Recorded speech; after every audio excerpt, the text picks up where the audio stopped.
all of our Bulletproof Hygiene listeners. Welcome to another week. I'm really excited this week, and I hope that you've got some time to really dig in and listen and maybe even take some notes today. Today, we are talking about what I believe to be a game-changing opportunity in our profession. And every day in our operatories, we face an invisible enemy. Our patients are inundated with oral pathogens that drive disease that is way more risky to their quality of life than just red, puffy, bleeding gums. The research and the studies are clear. What happens in the mouth doesn't just stay in the mouth. The inflammatory cascade, the oral pathogens, the toxins that drive our patients' periodontal disease puts them at risk for life-threatening diseases. And when we as clinicians try to manage these pathogens without really knowing what we're up against, we're basically shooting in the dark and hoping we're doing what's best without really knowing if we're hitting the target. And honestly, it's a very dangerous game to play with our patients' lives, especially considering that because of modern technology, we don't have to practice in the dark anymore. Today, I am humbled and truly honored to spend some time with Dr. Tom Nabors as we discuss salivary testing and the role it can and should be playing in our daily practice. And in all honesty, I'm fangirling a little bit today because I have had the privilege of sitting under Dr. Nabors' teaching for many years through the AOSH, the American Academy of Oral Systemic Health. And so this is a big deal to me, and I'm very honored that he has taken some of his time out to be with us. Thank you so much, Dr. Nabors, for being here today. Well, thank you so much for inviting. It is truly my honor. Thank you for the work that you and Brittany are doing. I love your title, The Invisible War, because it certainly is. Yeah. I would just be honest to say that this is the war that I've been fighting now for a long time, both as a clinician and also as a researcher, and then eventually, as building the first lab. Yes. And I want to give just a little bit of background so our listeners know a little more about you. So Dr. Nabors has invested 54 years in oral medicine between private practice, research, and teaching. He truly is the father of salivary testing in the United States, and he has spent the last 40 years researching and developing a clearer understanding of the connections between periodontal disease and systemic disease. He was the first dentist to use phase contrast microscopy and DNA lab reports as diagnostic and treatment models. Based on a dramatic improvement in treatment results from using DNA testing, Dr. Nabors founded Advanced Dental Diagnostics with a lab based in Germany. And it became clear that a clinical laboratory in the United States was necessary, which led to the genesis of oral DNA labs. And that was the first CLIA-approved lab to use salivary diagnostics for identifying periodontal pathogens, genetic variations, HPV-related oropharyngeal cancers, and systemic inflammation. And he really did introduce the intrinsic value of salivary testing to the medical community via the Bale-Deneen method of prevention of heart attacks and ischemic strokes. He continues his research to improve ways to help dentists and hygienists to improve both the oral health and the overall health of their patients. And today he is the chief officer of Direct Diagnostic Labs, where he works to forward salivary testing to bring collaborative health between the dental and medical world. So Dr. Nabors, of course, I've got to ask, you were the first dentist to pull out a microscope. Tell me a little bit about your journey. What started this curiosity for you? Well, I appreciate that so much, and I'll try to keep this very brief, but we all have those points in our life where we have a division in the road, and we either take the left road or we take the right road. And fortunately, as a young dentist, I joined the U.S. Navy, and there I was able to rotate through the specialties, oral surgery, perio, and endo, and general dentistry, which was very helpful because I moved to a small town in Mississippi of about 25,000 people. And the only specialty we had there were two orthodontists. We needed the periodontist, we needed the oral surgeon, and the endodontist, and I became all three. And as a result of that, I was invited to be a staff member in the hospital, and I saw a lot of things as a young dentist that most of us don't see today. But I became very interested quickly in what we were doing with perio. And the reason was the unpredictable nature of what we were doing. early on, I was treating my own patients because small town, I didn't have a dental hygienist. So let me just say this, I truly have an admiration and a love affair with hygienists because I know how hard the work is. I've been there myself.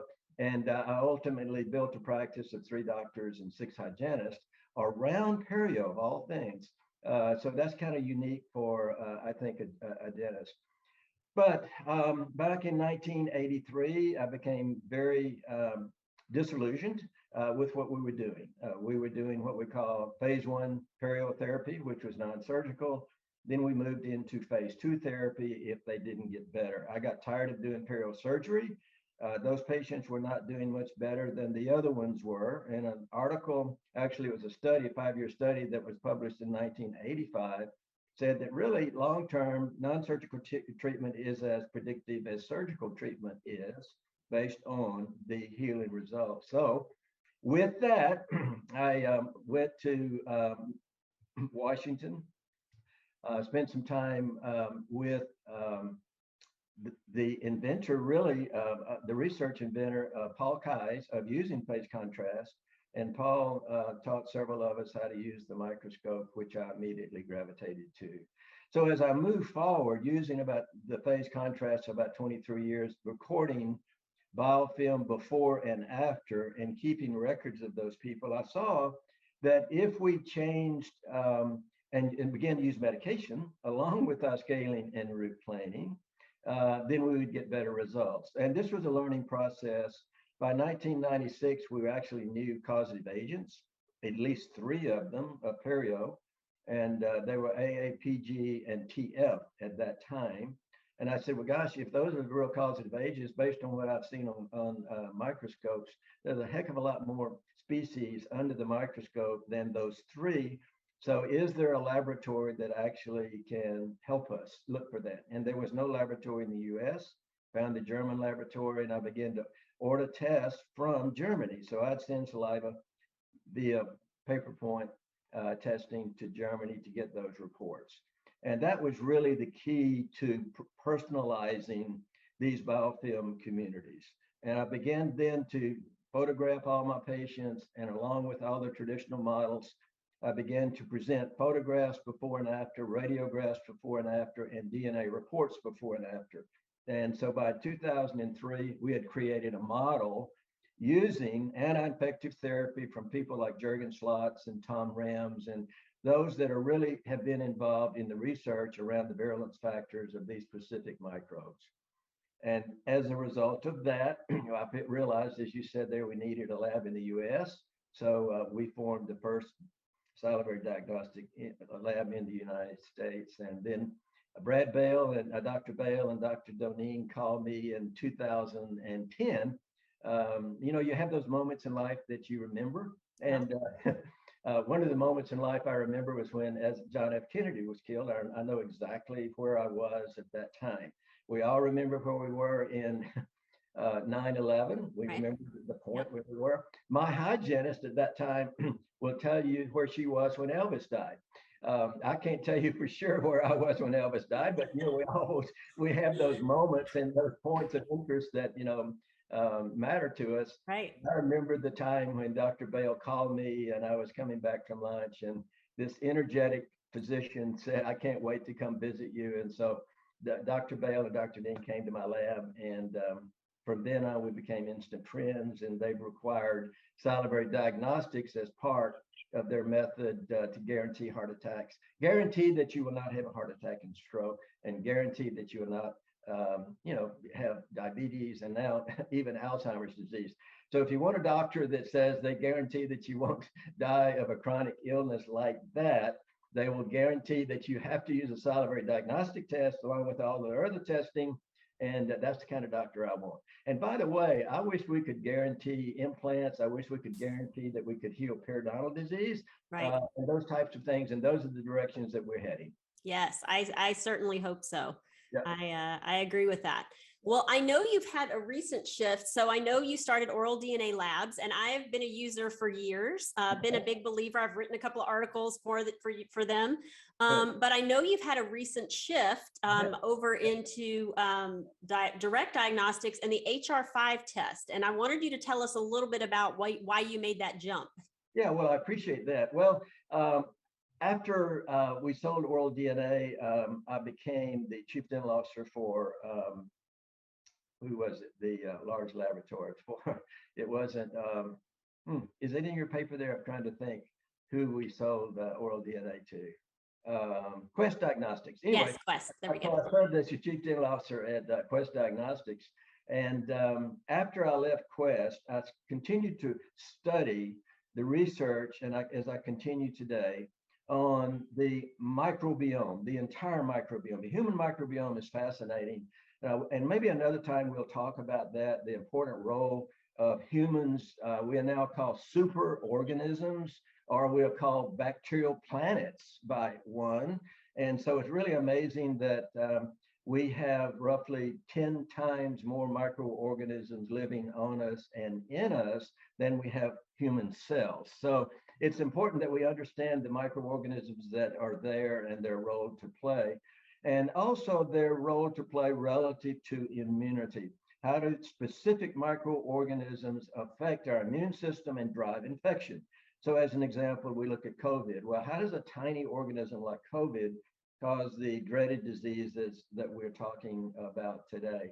So the point that I make here is, as I look at the literature today, and even as we look into the literature as late as 2021, just a few months ago, when we look at an analysis of 65 years of oral microbiology, what do we come up with relative to understanding all of the species in the mouth?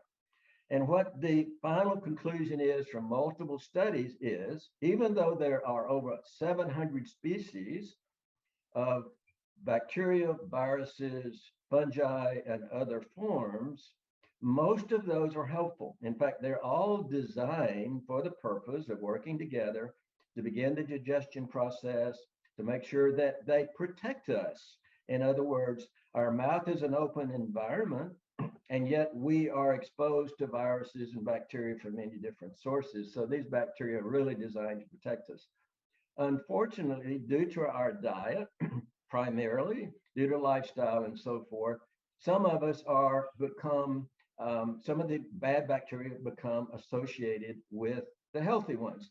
And if allowed to proliferate enough, then they actually take over the environment. And it doesn't take many of these high-risk pathogens to actually take over the entire environment. So bottom line is, what I learned prior to joining Direct Diagnostics is that we can make testing more efficient by narrowing the focus, and we can also make it more affordable for our patients. And that really did delight me. And also technology is changing. The type of PCR we're using is somewhat different than the original, but also we are heading toward handheld devices. So you won't even need to send a salivary test to your laboratory or to our laboratory. You will get the report back in your office in 20 minutes. Wow, that's incredible. That excited me. Yes. And so I was asked to be a part of this laboratory creating the FDA approval for the handheld device. COVID came up, so then we moved into this world of what we now call clinical laboratory testing. So bottom line, here's what happens. AA is by far, or I think our group knows, right, what AA is. Would you say that? Yes. Yeah, we do, certainly, because of testing, and let's just use the abbreviations rather than using terms like Aggregatibacter, actinomycin, combinant, and so forth. Yes. We know that from the studies done at Forsyth, which is now Harvard, that they had AA and PG by far are true pathogens based on the virulent factors and based on their ability to create an immune response so excessive that it will cause alveolar bone loss and it will cause systemic inflammation.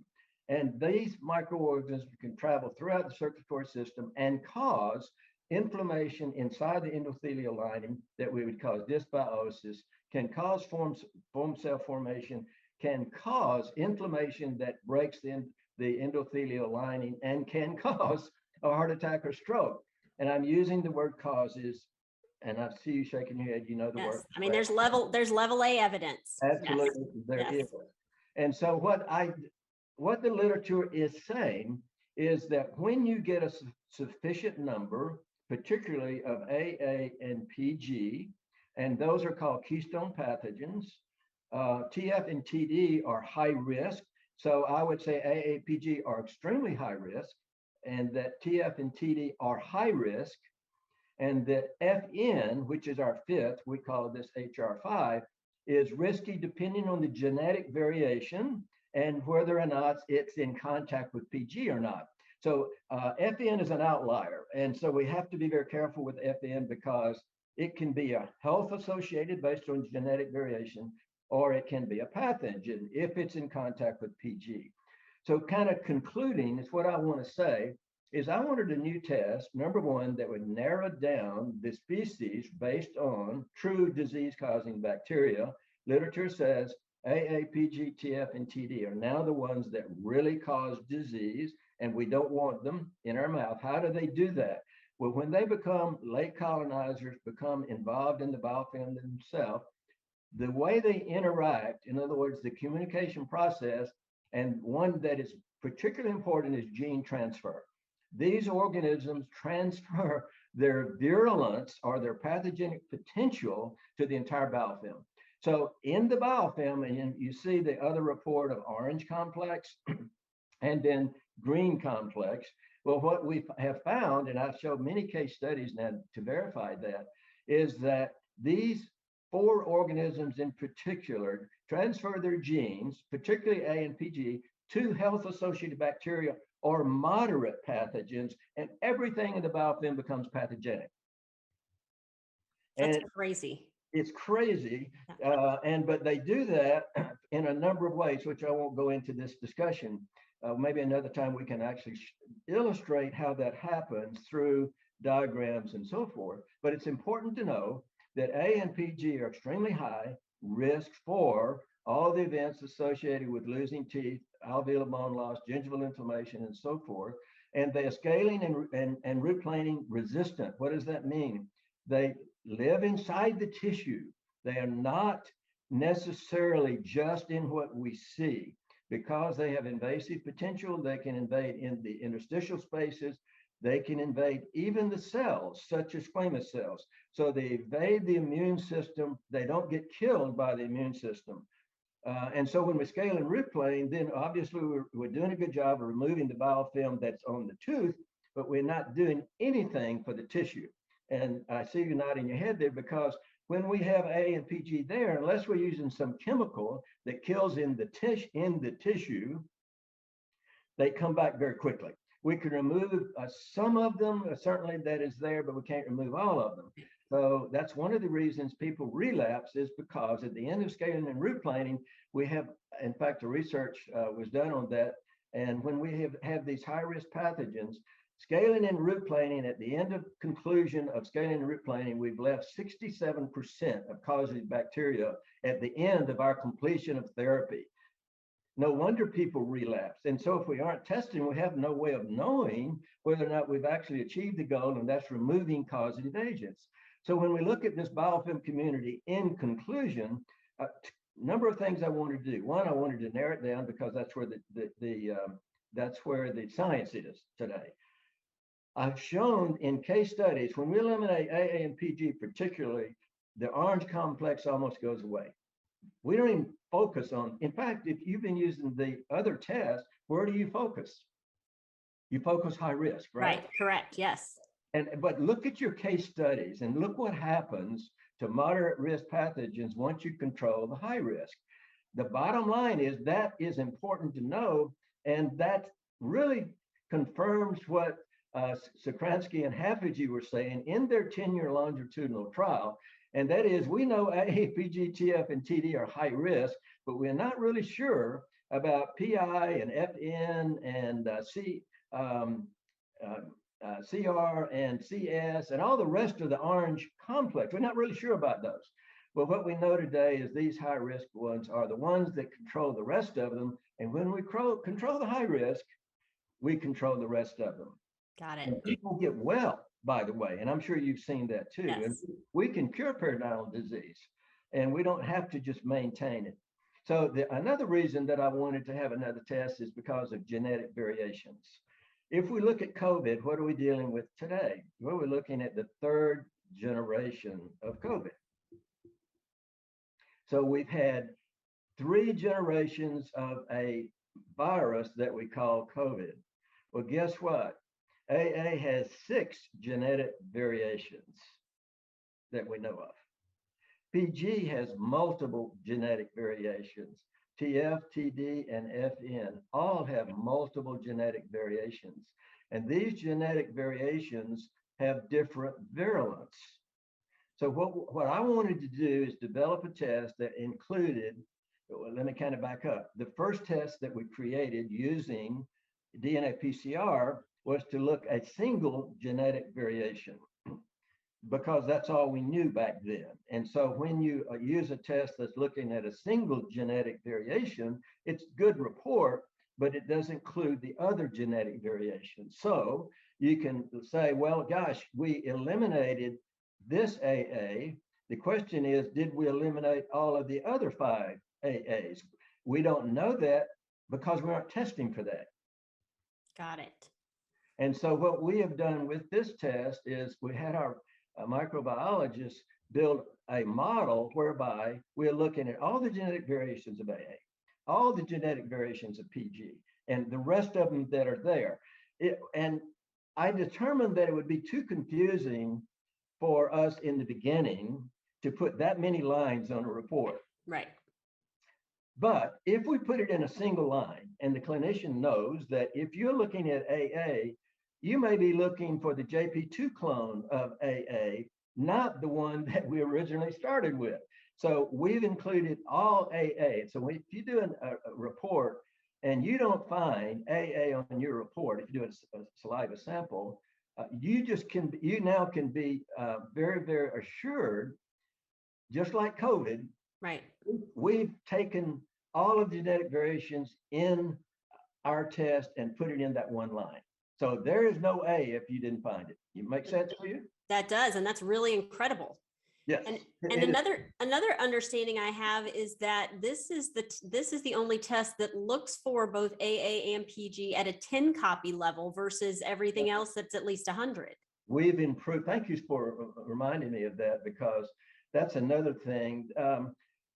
Again, when we first started the concept of testing using DNA PCR, I had to build that report, and I also had to build an antibiotic matrix. And I also had to come up with how many copies in a sample are relative? Right. So when we are looking at a DNA sample using polymerase chain reaction, we have to determine what is our level of detection. So does one microorganism in a sample, is that relative? Is it clinical relative to you as a clinician, as far as its ability to cause disease? The literature does not make that plain, because when we look at other forms of testing that are out there today, some of them don't even touch AA at something like 10,000 copies or 1,000 copies. So although there are other laboratories that are saying, well, we're looking for these, if they are not using this particular model, they can say, well, gosh, I can look for 200 species, and that would be fine, but is it relevant? But then secondly, what's your cutoff line? What is your level of detection? So that was one thing I wanted to improve. And so what we did is we think, and I don't know exactly, I do know something about some of the others, and I'm not here to talk about the others, but what I am saying is I wanted the level of detection as low as humanly possible. So when you send in a sample, if there are 10 copies in 1 milliliter of saliva, we will find it.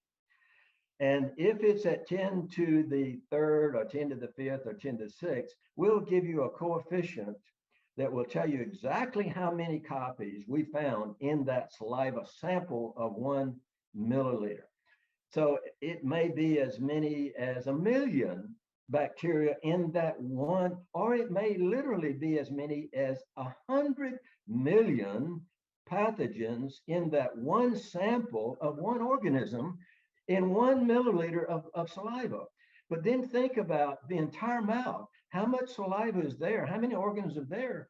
We know, again, from the Human Microbiome Project, that just bacteria alone, a healthy individual has roughly 6 billion bacteria, 100 trillion in the body itself, but in the mouth, at least 6 billion in a healthy mouth. Right. But unhealthy mouths have maybe trillions of organisms. So the point I make, and I appreciate you bringing that up, is level of detection is extremely important. Just like in any other laboratory report, I want to know if my lipids are high, but I also want to know how accurate that report is. Right. How sensitive is it? How specific is it? And is it really telling me at the lowest level possible that my lipids are, can I actually trust that report? Right. So yes, that's another thing that we wanted to do. And I oftentimes say, when people ask me about, well, Tom, you used to look for 11, and that's a story in itself, because when I first brought up the 11, I had people saying, well, why aren't you looking for 40? Because Sokransky and Haffige were looking for 40. And I said, well, we don't need to look for 40 because they've already thrown the rest of them out. All we need to look at is at these 11. And now people would say, well, Tom, you started with 11, now you're at 5. Aren't you going backwards? And I said, well, really, we aren't. We are actually kind of making it easier for the clinician and easier for the patient. We're making it more dramatic. We're making it more sensitive. We're making it more important relative to the science and the genetic variations. And once you understand that this is a very complicated report, but it's been made very simple to understand by the clinician and by the patient. And so I hope that helps to understand why we only have 5. It absolutely it does. And I really am appreciative of the level of detection being what it is, because, and I know we're going to talk more about this, but I think a foundation of salivary testing is not only doing the pre-testing, but also the post-testing to ensure that our therapeutic, that our modality worked. Absolutely right. And so that sensitivity is really important in that, and being able to really see the impact we've made. Well, thank you for all of those very, very good comments. I'd like to make a comment too about concentration. And if you look at, you've used oral DNA, and if you notice, it starts out at 10 to the third, but we start at 10 to the first. And so there's about 300 organisms difference between those two there. But the point I want to make here is that concentration of A and PG particularly is critical. And as we look at studies relative concentration, what we have learned is you can take PG. We know more about PG than we know any of the others. We do know a lot about AA. It's just that we don't see AA as much because it's just, people are not as infected with that as much, although we will see it more in this new test because we are now detecting it lower and we're detecting all the genetic variations. But the point I want to make is there are studies that have shown that if a patient has 0.01% of the entire biofilm community made up of PG, it will share its genetic virulence to 99.98% of the other. In other words, the entire other microorganisms will be infective type organisms due to gene transfer. It takes very few PG based on the entire number and very few AA to change the entire environment of the oral biofilm community. So I'm a big believer today. And when I first started the test concept, we created a model where we said, well, some people here are, the cutoff line. You remember the black line, what we call yes, threshold? yes.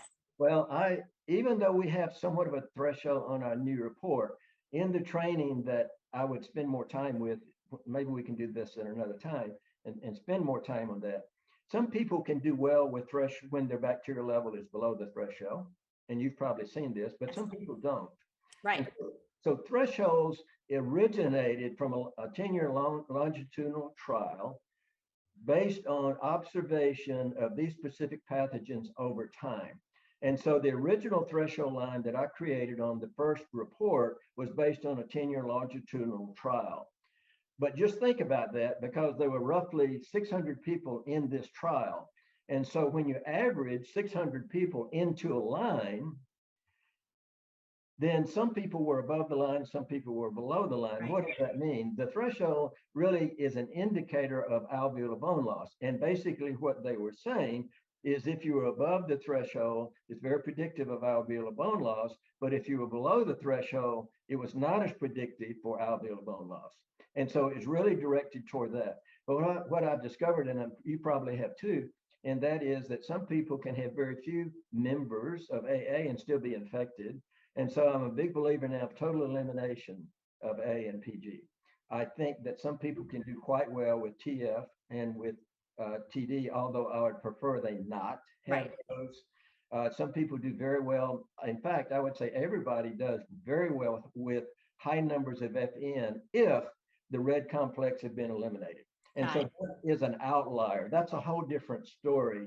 And so in creating our antibiotic matrix for this one, we've allowed for the genetic variations of FN, those that are healthy, and also whether it's in conjunction with PG, because FN, FN is the bridge, so to speak, of the colonization of the early colonizers to the late colonizers. And so FN is a very important part. But as you know, too, with Dr. Bale and Duneen's work, it's a very serious because it opens the endothelial cells to allow for the monocytes and macrophages and the lipids to go through and other bacteria. So that's a whole nother story in itself as well. But you're exactly right in that we need to talk about that threshold, but individualize that. Right. Realizing that that line is not concrete.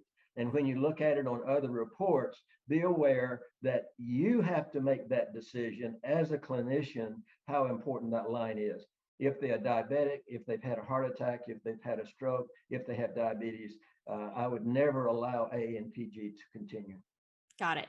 Well, and I just, I say over and over, I've been practicing for 25 years. I mean, there's no cookie cutter approach. Every patient is different. So and that's what I love about salivary testing is it really gives you the true picture. I have a side question just as you're talking and I'm thinking, so I know FN is very strongly implicated in pregnancy, adverse pregnancy outcomes. Yes. Are you seeing that also has to have PG as a counterpartner, or is FN dangerous in pregnancy alone, or does that seem to be okay? Yes. Well, that's a terrific question. I don't know whether you remember Dr. Yiping Han. Yes, Han. Yes, Yiping Han. Yes. Dr. Han, is at Columbia, and she's probably the world's authority on FN. I keep in contact with her from time to time. She sends me articles, but she won't answer those types of questions for me. But here's what I have observed. And two things I want to say about a clinical laboratory report and the physical examination. They go together. Correct. And what I mean by that is you can't visually see these pathogens and make a decision anymore. And secondly, you can't use the report without the visual examination to make decisions. They go together. And so what I have discovered after looking at over 40,000 reports is that FN in a healthy mouth without red complex bacteria tends to be very health associated with. Okay. What I would also say is, since we're not dividing FN into health associated and virulent associated with, always compare that with your clinical signs. Right. If it can't get into the bloodstream, it can't cause, and it can't pass the placental barrier, so you don't need to worry about it. So you see what I'm saying? Yes. So I always, again, go back to you as the clinician, as the let's say the expert in treating your patient always has to take into consideration the medical history, the past history, the family history, burial history, and all of that relative to how you feel about the presence of FN or A and PG and so forth. What I've discovered is that once we eliminate high-risk bacteria, FN goes up. Got it. Yeah. Okay. And so FN is a friendly bacteria in that condition. But if it's in the presence of PG, it becomes pathogenic. It blows up. Got it. Okay. Well, Maya Angelou has a really great quote. Okay. She says, do the best you can until you know better. Yep. Then when you know better, do better.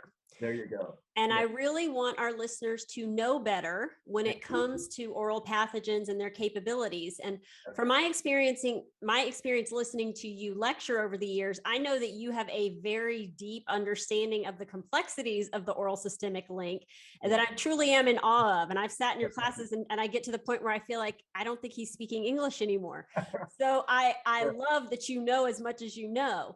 And I know that some of our listeners may not have been exposed to all the recent research and findings on how oral pathogens pose such a direct threat to our total health and wellness. And honestly, in the hustle and bustle of our ever shrinking hour of treating patients and all that entails, it gets really easy to rush past those initial stages of gingivitis with those red puffy gums or light bleeding and just tell our patients to step up their home care. And if it gets worse, then we'll see what they look like next time and maybe do more. Can you speak to what you know about oral pathogens and the inflammatory cascade? In other words, why that initial stage of redness and puffy gums or light bleeding really matters so much? Wow, what a wonderful question. And so let's break the immune system down into the innate system and then into the adaptive system. So we've all looked at, when we were going through our training, these illustrations of a cross-section of the gingival tissue and the tooth, and then looked at that one cell lining that we call the gingival tissue inside the pocket there. And then when we look at the histological slide, there's an army on the other side of it. And there's a whole lining there of white blood cells. And so those white blood cells there are designed to capture those small number of microorganisms that are coming through the lining as long as the lining is there. You see what I'm saying? But when the lining is broken, then that entire defensive mechanism then is inundated with millions and if not billions of organisms.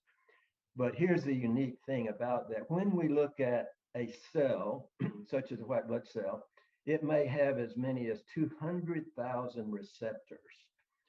And some of these receptors are called toll-like receptors or TLRs. And there are a number of different ways these toll-like receptors react based on inflammation. Now, let's take an organism then that's coming through the broken system that we would call, there's no gingival attachment around the tooth anymore, and we have this bad organism coming through, and then we have the army. See it? Well, guess what? This bad guy has a pattern on its outside surface, and it's called a pathogen-associated molecular pattern, or a PAMP. So this pattern is recognized by this defensive organism by the receptor. They actually join together like a key and lock position. This defensive organ called a white blood cell will recognize the pathogenic potential of this organism and then will determine which receptor it will fire. So, like toll-like receptor 2 fires a different type of inflammatory mechanism, toll-like receptor 4, toll-like receptor 6. So the body knows how to react to the pathogenic potential and the threat.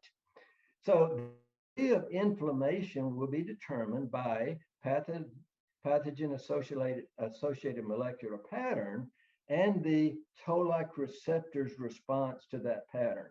That will determine the degree of inflammation. And the toll-like receptor number will determine to what extent it will go systemically. Toll-like receptor 4, as an example, is highly recognized as going into very, very serious inflammatory pathways. So there are 3 inflammatory pathways we're concerned about, and that is interleukin 1, interleukin 2, and interleukin 17. So each pathogen that we are talking about will create a toll-like receptor response and as well as a interleukin response. AA and PG create a toll-like receptor 4 response, which ultimately ends up in an IL-17 inflammatory pathway. That's where you get alveolar bone loss. So TF and TD will tend to create a toll-like receptor 2 response, and that you don't get as much alveolar bone loss around TF and TD. That's why some people can do quite well with small numbers of TF and TD and not have a lot of alveolar bone loss. So we've all asked the question, why does Mrs. Smith, who never brushes, or let's say Mr. Smith, who never brushes and flosses, he has calculus everywhere and never has bone loss? But why does Mrs. Smith come in? She always brushes and flosses and she's always getting more bone loss. You got it, what I'm saying? Yes. So the immunity and the pathogen relationship, of course, other things that deal with that too, diabetes and so forth, but just these same relationships based on the pathogen recognition patterns and the molecular patterns of the bacteria sets in motion our body's response to whether it's going to create alveolar bone loss and what the systemic inflammation is going to be like. Does that help? Yes. Yes. And so, yeah, so it's very important that we know that. Well, and what I hear you saying too, and I think we don't think about this enough. I know what happens across the nation with us kind of getting in a hurry and having patients, being insurance driven and right. All the things that we come up against. But in reality, that cell wall of protection is very thin. And so what I hear you saying is once that patient is already in a visible inflammatory state, we're seeing the redness, we're seeing the inflammation, we're seeing the bleeding, that barrier has already been broken. It has. Absolutely. And then I think to follow that from a logical standpoint, then for us to go in and disrupt all of that biofilm that's in there, mechanically creates that bacteremia issue where now we are stirring all that up to an already open wall for all of those bacteria to go into. So when we do our patients the disservice of doing a bloody prophy, we really are exposing them to a lot of potential infections systemically. I love, again, you're making so many good points. It reminds me of a Dr. Leroy Hood. Dr. Hood is a PhD and he's been looking at medicine for a long time. And in 2012, he wrote a really good article and it was called P4 medicine. And the 4 Ps, in other words, P4, the P stand for predict, prevent, personalize, and participatory.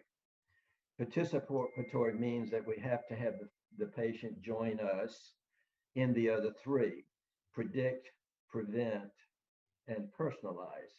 And so I've been attempting to apply all of that model to testing, and we can do that. And that brings us to the concept that has been published now. And by the way, most of the really good literature published on periodontal pathogens is not in demo store. It's in things like cell immunity, and it's in things like circulation, but particularly when we look at cell biology and cell immunity, that's where we really learn about pathogen potential and the specificity related to all of these organisms here. But getting back to your point, there's a new term that has been coined, and it's called subclinical infection. And that brings us to your point, and that is it possible for us to have a disease and have no clinical presentation of it? Well, atherosclerotic vascular disease or heart disease is a perfect example of that. So you have all of these things going in the vascular system, you don't know that it's occurring, and the event is heart attack or stroke. So that's the clinical. So the subclinical is what's going on. That's the reason that we love Dr. Bale and Dr. Doneen so much because they taught us about subclinical heart disease, and that once we have subclinical heart disease, that's reversible. We don't have to live with heart disease, totally reversible. We don't have to wait for diabetes because it takes 20 years for diabetes to occur roughly. In other words, we're pre-diabetic, we can reverse that. Right. Once we have a heart attack, we can't reverse that. Right. Once we've had a stroke, we can't reverse that. But if we know before that we have preclinical disease, we can control that. Same thing is true periodontal disease. I am totally convinced periodontal begins depending on the age of the child that becomes pathogenic due to their parents. I know that for sure. And what reason I say that, I've seen children as young as 7 years old, 11 years old, 17 years old with the same pathogen complex as their parent. Is that your time? Is that time? No, nope, you're good. Gotcha. You're good. So what I'm saying is periodontal disease, much like diabetes, it takes years for us to develop an immune response that we ultimately end up alveolar bone loss. It begins in mixed dentition. It also, unerupted third molars are a perfect site for these things to live. Our tongue is a good place for them to live. Our tonsils are a good place to live. So when I first started testing as a clinician, who did I want to test? Well, I wanted to test those patients that were failing. That's where I started. Why weren't these patients getting better? Well, once when I found out that they were still infected, and some of them had been infected for 30 years that none of us knew, we found out we could heal those infections, even though they'd been infected that long. You see what I'm saying? Yes. So I backed up to the point now to ask the question, ideally, who should we test? Well, when you think about it, if there's such a thing as subclinical disease, and periodontal disease takes anywhere from 10 to 20 years to develop alveolar bone loss, because we exfoliate our baby teeth, our permanent teeth coming in, we're young, our immune system is high, and our teeth have only been for a short period of time, and it takes a long time for this immune process to start. As the CDC starts with age 30 or 35, we should be starting with any family member, any child whose family member has these high-risk pathogens.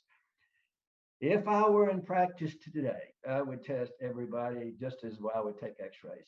We have adopted x-rays as a way of seeing things that we could not ever see before. It's the standard of care. I'm totally convinced that our world has to go to saliva testing, just like we've gone to blood testing and urine testing to find out whether or not we have subclinical disease. And by the way, we can predict periodontal disease by these organisms. We can prevent periodontal disease from ever happening, and we can personalize the therapy just on this one test. Yeah. And we get the patient involved. You're speaking my language. I am honestly hopeful that this is where our profession is going. Me too. Where just like the x-rays that we rely on, we've got to look at that invisible enemy that's hanging out in there. We can't really fight that if we don't know what we're up against. Yes. So yeah. I absolutely hope this is where we're going. I have a question with your opinion on bacteremia, because I've had this conversation with some hygienists that feel like, and I am just really curious about your opinion on this. I've had a conversation where I have said, to me, if I have a patient in my chair that's high risk, they're uncontrolled diabetic, they've got a history of heart attack, stroke, right. Pregnancy, gingivitis going on, something that's high risk, arthritis, flare, whatever. Yeah. I don't want to get in there and perform scaling and root planing because of the bacteremia that I'm concerned about. Because in our practice, we use PerioProtect. So I'll use that as kind of a first approach, along with salivary testing. We, and if they need systemic antibiotics. So I like to do all of that before I get in and do my SRP, because I feel like, from what I understand, the studies show that the most virulent bacteria live at the very base of the sulcus. So when I go in to do my SRP, the bacteremia I'm creating is much more risky than what a patient is creating for themselves with their toothbrush and floss. I've had some other hygienists kind of say to me in the past, well, they're already doing that themselves with their home care. But from my understanding, it's not as risky as what we are doing as clinicians. I agree. And what we're doing too is we're doing a much more, actually, it's a surgical procedure. We call it non-surgical Right. periodontal disease, but anytime we go in there with a sharp instrument and start digging around tissue, it bleeds. That's in a sense, let's say a minimal invasive non-surgical procedure as Right. opposed to a complete non-surgical. Well, there are two models here, and I respect both of them. And again, this is a learning process, I think, for all of us. I love the idea that you just made reference to there. And so when I'm speaking to groups, I take a, let's say, a pretty neutral position relative to the model that you are doing. I do encourage us all to protect the vascular system every way we possibly can. A cardiologist that I have very deep respect for, who is part of the Bell-Dunning model, and who also works with the dentist. They have their practice together.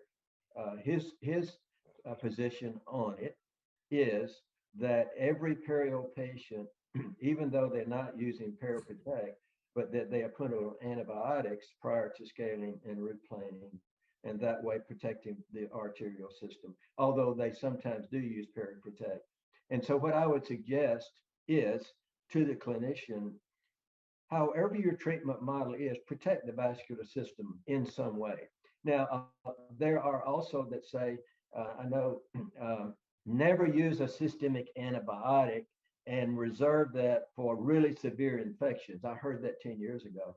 Well, today I think periodontal is a severe infection. And the reason I say that is for the very reason that we're talking.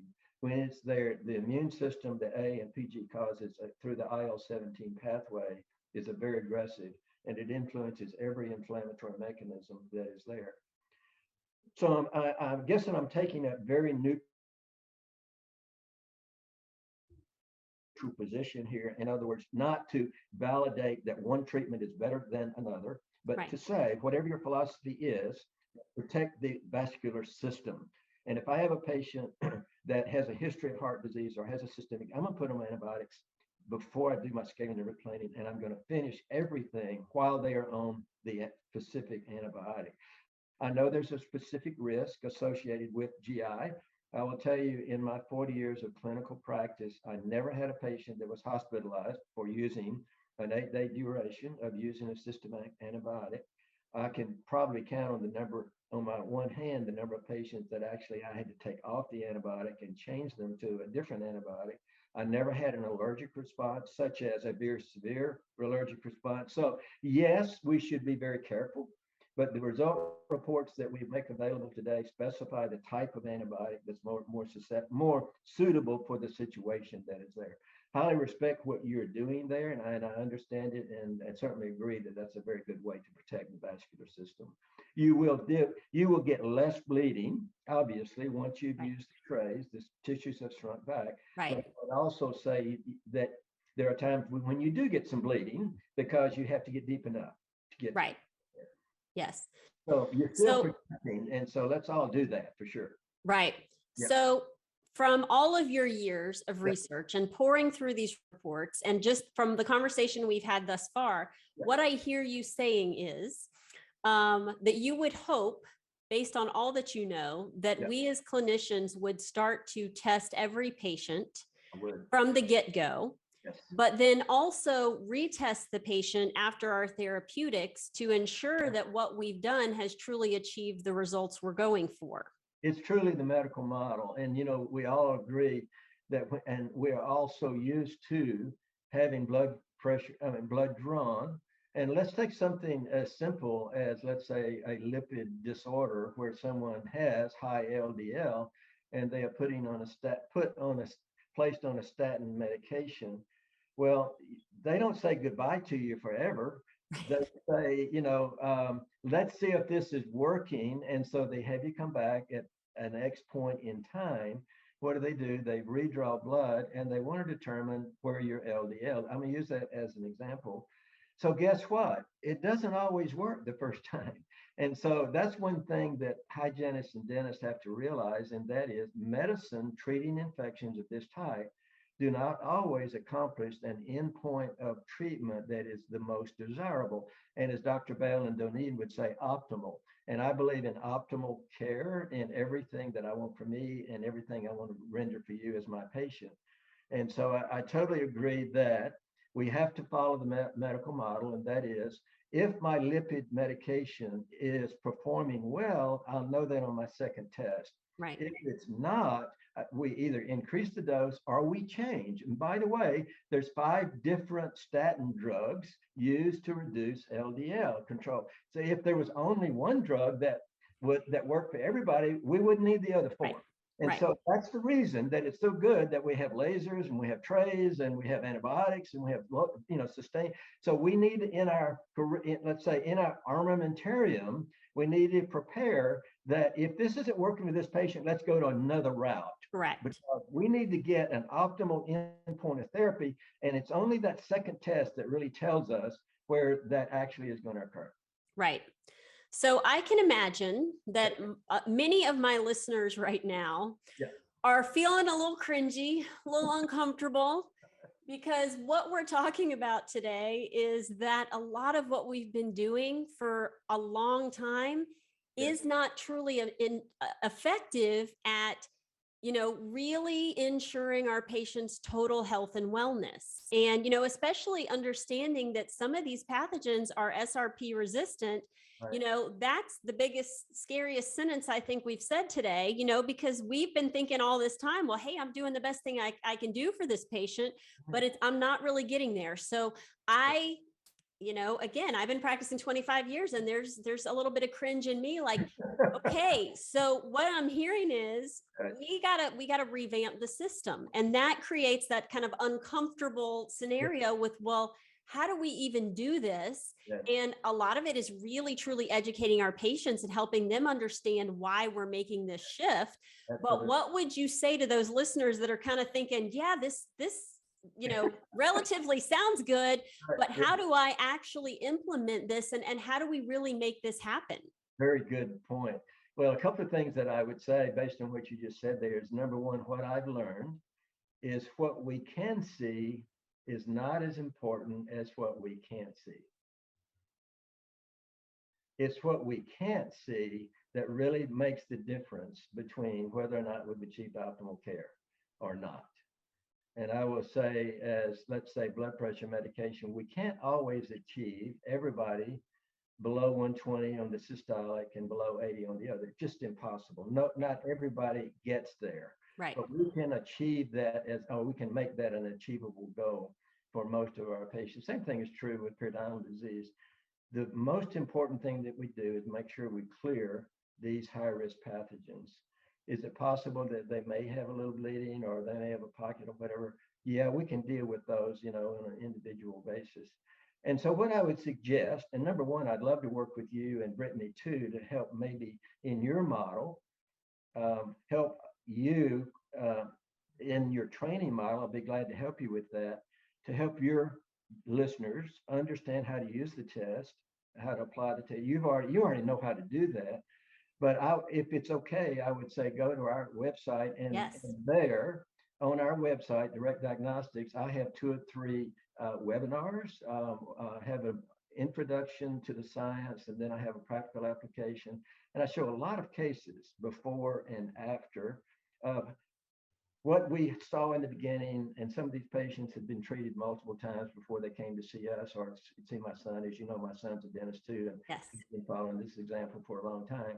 To go to the website, and we have a lot of interesting videos. Some are short, some are longer, but that'll help. But I would also encourage your listeners to listen to you and to listen to Brittany. And you've got a model that you've already built into the testing model. And what we can do to help you is for those that want to know more about it, however you want me to help you with that, I'm happy to help you with that. Awesome. I appreciate that. Yeah. Well, I am super, super appreciative of your time with us today. And you mentioned several things that we might have to revisit. So we might have to have you back again with us. I'm always excited to do that. That's kind of I have a love affair with periodontal disease, and please take this in the right way. I do have a love affair for hygienists. I think you are the nurse practitioners of our industry, and that at some day you're going to be called that. And but that's the way I see you. Awesome. Well, thank you. We appreciate all the work and time you've put in and your passion for it, because I truly, like I said, I think this is where our future is headed. And I think you've been a big part of the catalyst. So that's what an amazing legacy that is. Well, thank you. Can I make one more Please. statement? And I know your time is, but I was watching TV a year or so ago, and this kind of has stuck with me. I am a golfer. I love golf. And they were honoring a golfer, and his name is Lee, and I'm just going to use his first name. Lee was the first African American golfer to play in a PGA tournament in 1972, and the Masters tournament is considered the premier golf tournament in the United States. And every year in the Masters tournament, they have particular individuals who have a history, such as, let's say, Jack Nicklaus and Arnold Palmer, as starters, and they hit the first ball. Well, this year they invited Lee Elder. Mr. Elder is now in his late 70s, and he was a professional golfer all his life. Well, he was the first African American not only to play in the professional golf series, but also the only one that's been invited to be a starter in this particular tournament and this notorious tournament.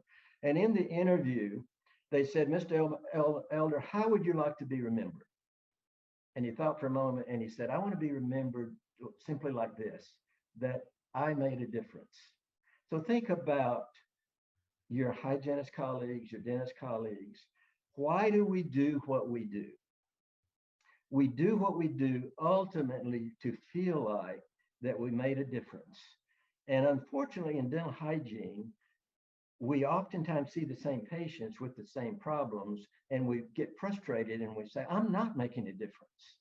The single thing that created the biggest difference in my life, two things, the microscope and then ultimately this report, because this report finally told us what is causing these diseases, and if we can control it.